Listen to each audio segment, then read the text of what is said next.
Bismillahirrahmanirrahim. Assalamualaikum teman-teman. Kembali channel YouTube Taufik Adiatma. Di video kali ini kita masih di klinik finansial dan sekarang sudah part ke-11.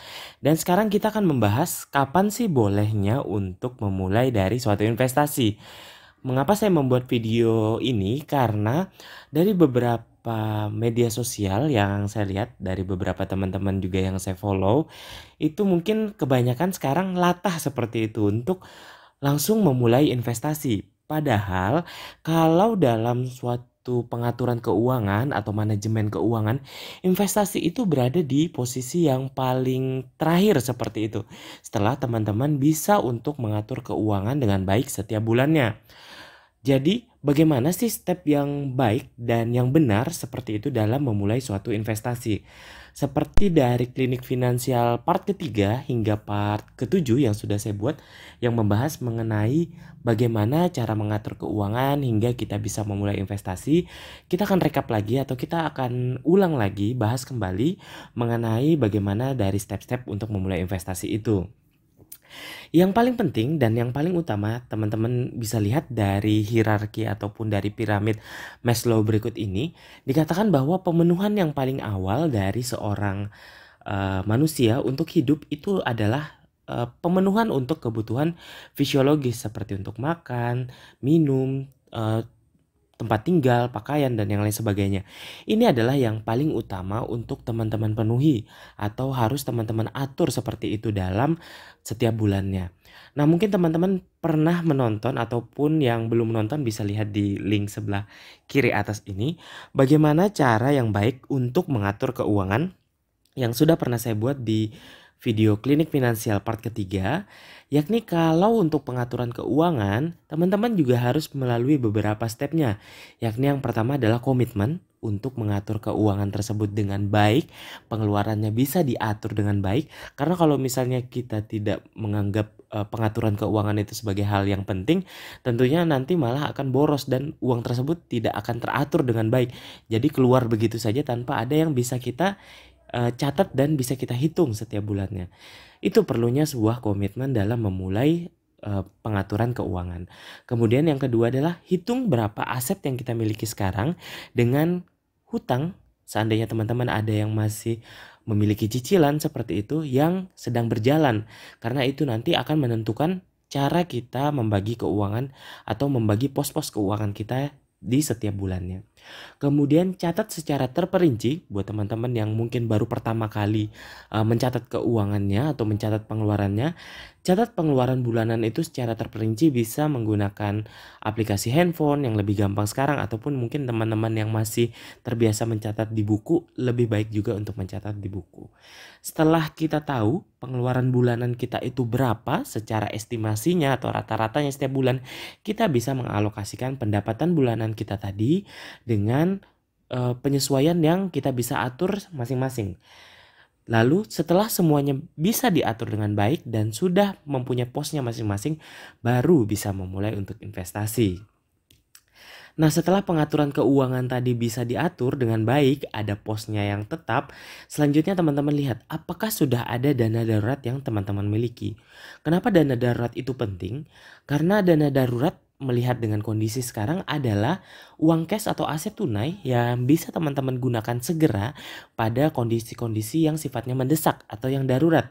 Seperti misalnya teman-teman seandainya saja memiliki atau mengalami PHK setelah misalnya berapa tahun bekerja tapi tidak memiliki pengaturan keuangan atau tidak memiliki tabungan yang baik, maka perlu adanya dana darurat tadi. Pada saat setelah PHK, maka teman-teman tidak akan terganggu cash flow-nya secara setiap bulanan. Karena apa? Karena bisa ditanggulangi dari dana darurat tadi. Kemudian juga misalnya ada kejadian sakit, kecelakaan, atau musibah tertentu, ataupun juga ada kebutuhan mendesak seperti misalnya kendaraan rusak yang sekiranya nanti mengganggu dari pekerjaan kita. Nah, itu bisa digunakan dana darurat tadi agar tidak terganggu juga dari cash flow bulanan kita. Kemudian bagaimana cara untuk menyiapkan dana darurat? Teman-teman bisa lihat di video klinik finansial part keempat serta part kelima yang sudah saya jelaskan secara mendetail bagaimana caranya untuk menyimpan serta merincikan dan juga cara untuk mengumpulkan dari dana darurat tadi. Nah, jika dana darurat telah selesai teman-teman atur dan sudah ada, selanjutnya adalah pastikan kembali kalau misalnya teman-teman ada yang memiliki hutang atau misalnya memiliki cicilan yang masih berjalan, pastikan cicilan hutangnya itu tidak lebih dari 30% dari pendapatan bulanan kita. Kenapa? Karena kalau misalnya cicilan dari hutang tersebut misalnya saja lebih dari 30% pendapatan kita, sekiranya ada pemotongan dari misalnya gaji bulanan ataupun juga misalnya PHK, tidak akan mengganggu cash flow bulanan kita. Kalau misalnya sampai dipotong gaji 50%, kemudian untuk cicilan itu juga bisa sampai 50% pendapatan kita, maka uang bulanan kita akan langsung habis. Tidak ada yang bersisa lagi untuk misalnya makan, kemudian juga untuk tempat tinggal dan yang lain sebagainya. Maka dari itu untuk hutang itu disarankan tidak lebih dari 30% dari pendapatan bulanan. Nah, bagaimana sih cara mengaturnya dari keuangan tadi? Seperti yang sudah saya jelaskan di awal tadi, dari pengaturan keuangan ini sangat penting untuk menempatkan pos-pos dari penghasilan bulanan kita tadi agar bisa lebih teratur dalam pengeluarannya. Misalnya saja contohnya seperti gaji 3 juta setiap bulannya untuk status dengan single atau tanpa pasangan, itu teman-teman bisa mungkin mengambil seperti yang saya contohkan berikut ini dengan cash flow-nya mengikuti 50, 30, dan 20%. Sehingga nanti kita bisa lihat kalau dari pengeluaran ini, pos-posnya ini, kita akan bisa menentukan nanti apakah kita sudah bisa memulai investasi atau tidak. Seperti misalnya dana darurat sudah terpenuhi, kemudian juga untuk cicilan tidak ada, maka kita bisa menempatkan sisanya tadi untuk sebagai investasi. Nah, ini yang perlu teman-teman atur terlebih dahulu sebelum teman-teman terjun ke investasi tadi atau memilih instrumen investasi. Kenapa? Karena pada saat investasi tersebut uang yang dipakai adalah uang yang sifatnya uang dingin atau memang uang yang menganggur yang sekiranya tidak digunakan segera atau yang sifatnya sebagai uang yang ditabung saja. Seperti itu.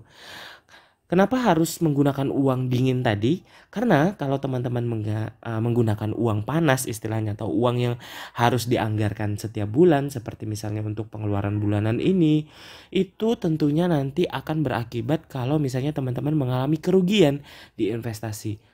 Apakah memang ada kerugian di investasi? Ya, setiap produk investasi memiliki resiko-resiko kerugian yang tergantung dari setiap jenis investasi tersebut. Misalnya seperti saham, deposito, kemudian juga emas, tanah, dan properti dan yang lain sebagainya. Setiap dari instrumen investasi itu memiliki resikonya masing-masing. Jadi, kalau misalnya teman-teman menggunakan uang panas atau uang yang biasa digunakan untuk pengeluaran bulanan sebagai investasi, tentunya akan sangat mengganggu cash flow teman-teman ke depannya seandainya ada mengalami kerugian dari produk investasi tersebut. Maka dari itu, sebelum juga dari teman-teman memulai investasi, saya sarankan teman-teman belajar terlebih dahulu dari setiap instrumen investasi yang akan teman-teman gunakan. Dan yang paling penting adalah belajar apa itu investasi.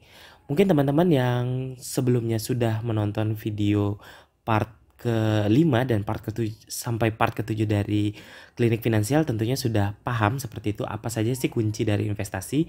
Tapi bagi teman-teman yang belum, saran saya dalam memulai investasi teman-teman harus mempunyai komitmen untuk memulai investasi tersebut. Kemudian juga tujuan investasi. Ini yang paling penting dalam investasi. Investasi bukan mencari kekayaan mendadak. Investasi bukan mencari sebuah kekayaan, tetapi untuk mencapai tujuan yang sekiranya tidak bisa kita langsung penuhi. Maka dari itu kita perlu yang namanya investasi. Seperti misalnya untuk dana pensiun, kemudian juga untuk memenuhi nantinya dana sekolah anak ataupun juga keperluan-keperluan lain seperti membangun rumah ataupun juga untuk ibadah, umroh, haji dan yang sebagainya. Itu adalah tujuan investasi yang perlu teman-teman pelajari terlebih dahulu atau yang perlu teman-teman ketahui terlebih dahulu. Baru nanti kita bisa melihat jumlah yang ingin dicapai terhadap investasi yang akan kita ambil tadi serta kemampuan dari keuangan kita. Apakah nanti kita memilih instrumennya yang misalnya untuk setiap bulannya investasi kita itu adalah dana yang kita siapkan 300.000, maka kita bisa memilih produk investasi yang bisa terpenuhi dengan dana 300.000 tadi. Serta yang terakhir adalah ilmu dari setiap instrumen yang kita ambil serta pahami resikonya dari alat investasi dan juga pahami profil resiko dari teman-teman. Apakah nanti teman-teman ini termasuk yang konservatif atau yang moderat atau yang agresif. Jadi nanti itu bisa menyesuaikan dari profil resiko teman-teman. Apakah nanti teman-teman itu tahan melihat investasi teman-teman yang mungkin turunnya sampai 10%, 15% atau malah tidak tahan sama sekali melihat investasi yang turun sampai 1% saja misalnya. Ketika memulai investasi misalnya saja di reksadana, hari ini mungkin teman-teman mendapatkan memasukkan dananya 1 juta. Kemudian besoknya turun menjadi 990.000. Tapi teman-teman sudah menjadi panik atau misalnya tidak menjadi lebih curiga terhadap investasinya. Maka saya sarankan teman-teman untuk memilih investasi-investasi yang sifatnya ringan-ringan saja, yang konservatif saja seperti misalnya deposito, reksadana pasar uang dan yang lain sebagainya. Pembahasan lebih lengkapnya teman-teman bisa lihat di video Klinik Finansial part ke-7. Nah, semoga ini bisa memberikan teman-teman informasi dan juga memberikan teman-teman pemahaman kapan boleh untuk memulai investasi tersebut. Sehingga nantinya tujuan investasi yang teman-teman ingin raih itu bisa tercapai dengan maksimal.